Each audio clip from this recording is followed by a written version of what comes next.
Hello, hello, hello, and happy Thursday. Welcome back to yet another pop up live event where we unpack multifamily underwriting and passive investing one step at a time, one live event at a time. So today's topic that I want to cover is one that I've been wondering about for quite a while, namely why are not more operators doing this? And I'll share with you what that this is in just a moment. But for those who may be tuning in for the first time or perhaps do not know me, my name is Vessi Kapulian. I'm a former commercial lender turned real estate investor. Today, I help connect business owners, high achieving professionals, family offices to well vetted cash flowing investments in apartments to help create additional income streams and tax deferral benefits. I also help active and passive investors learn how to analyze or underwrite apartment deals from beginning to end so they can minimize the risk of loss. And for those who don't necessarily have the time or desire to learn that, I'm also happy to connect one on one for one off deal reviews where we go through the complexities of the deal structure, underwriting, and so forth. And so I thought I would pop in live today for a few minutes and talk about something that I have been observing that really actually surprised me, and namely the presence of cash flow statements and multi month cash flow forecast, or rather, lack thereof. And now I work with a lot of passive investors who bring deals to me to evaluate and review. I'm an investor myself. I also work with sponsors who may need additional guidance. And my impression is that the presence, or in this case, lack thereof, of cash flow statements and cash flow forecast is not very consistent across the board.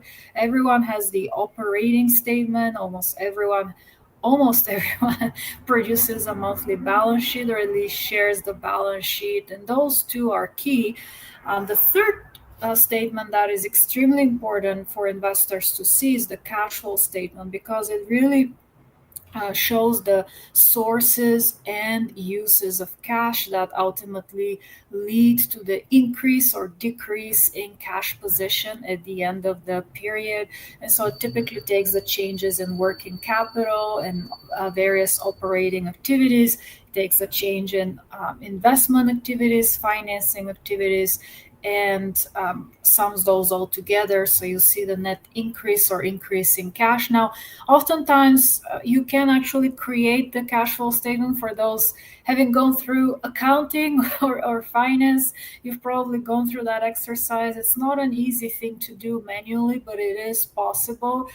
But if you're using an accounting software, why not just create the statement and share with investors so you can provide the visibility and clarity to them? In fact, when one is typically not present, at least for me, it raises a lot of questions and concerns. I wouldn't necessarily call it a red flag. I think that may be a bit of a strong statement, because again, you can probably put one together using the income statement and balance sheet, but probably a pink flag, it just creates more work, right, for the passive investor or the co-GP.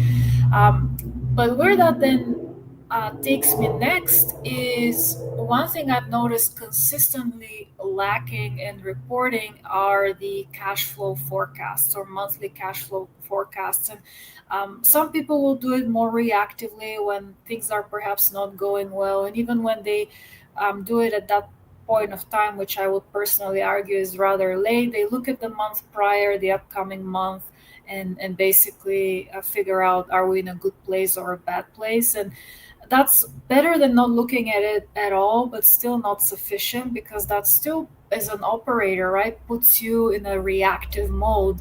If you're looking backward, that time has already passed. If you're looking at the month forward, Well, that's only 30 days away, probably even less by the time you look at it. So then you're scrambling to find a solution. So ideally, you would have your cash flow forecast mapped out for the year. And of course, that's fluid, it changes as the inputs of the balance sheet and income statements change, but at least it gives you visibility into all else equal. If we make a certain assumptions today, if we continue to perform at the projected level that we originally set when we entered the deal, or if we continue to perform at the budgeted level, the budget is typically the revised projection that reflects more of the current run rate or trend.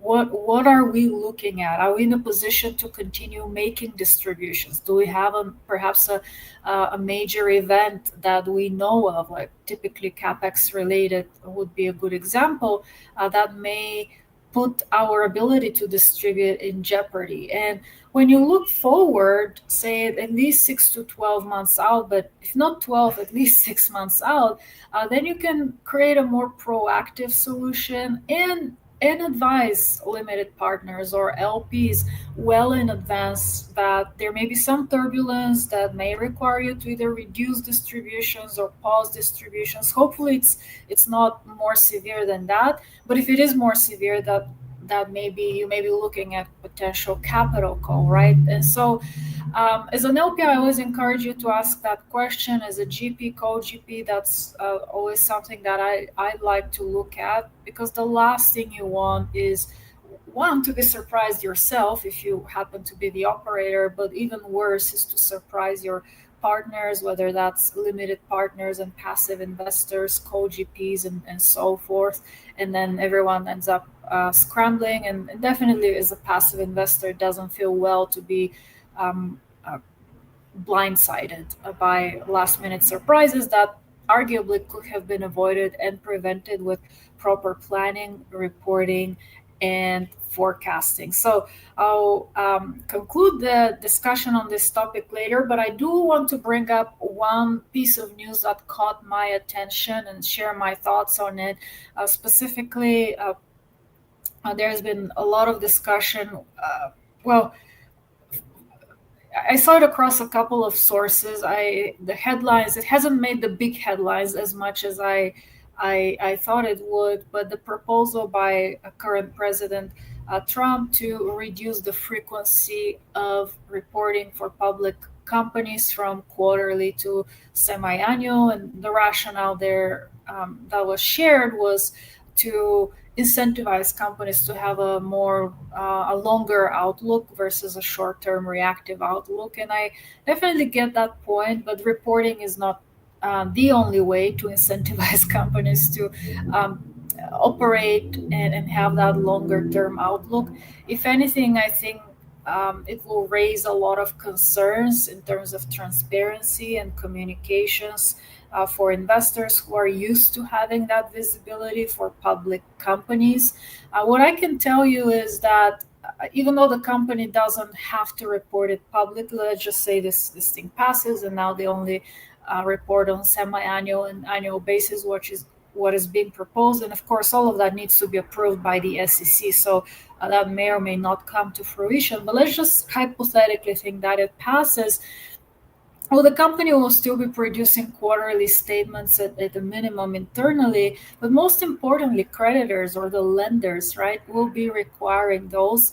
I'm pretty sure that for those who have their credit agreements written in a certain way that perhaps is tied to verbiage such as public filings, 10Ks and 10Qs. If they haven't created more dynamic verbiage already, I'm pretty sure with upcoming renewals or any amendments that will be modified to to be an all-encompassing statement that captures, just give us the quarterly financials, right? Because they lenders need that visibility, investors need that visibility, especially with public companies, we're talking about pretty substantial amounts of credit or investment. So I'll be watching that one probably with more curiosity. I don't think operationally it will change things significantly because, again, large investors as well as other lenders will continue to require quarterly financials, at least quarterly financials. So, but I thought it was interesting that this proposal came through, and again, how that was tied to as one form of incentive for companies to have a longer versus shorter term outlook. So,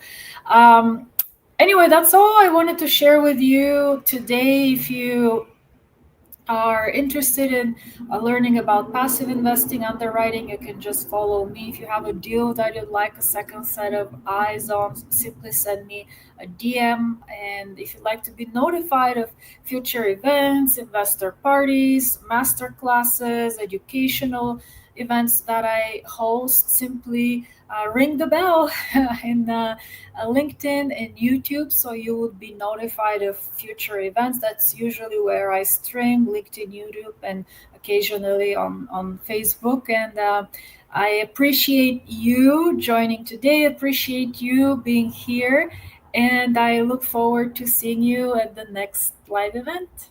Ciao.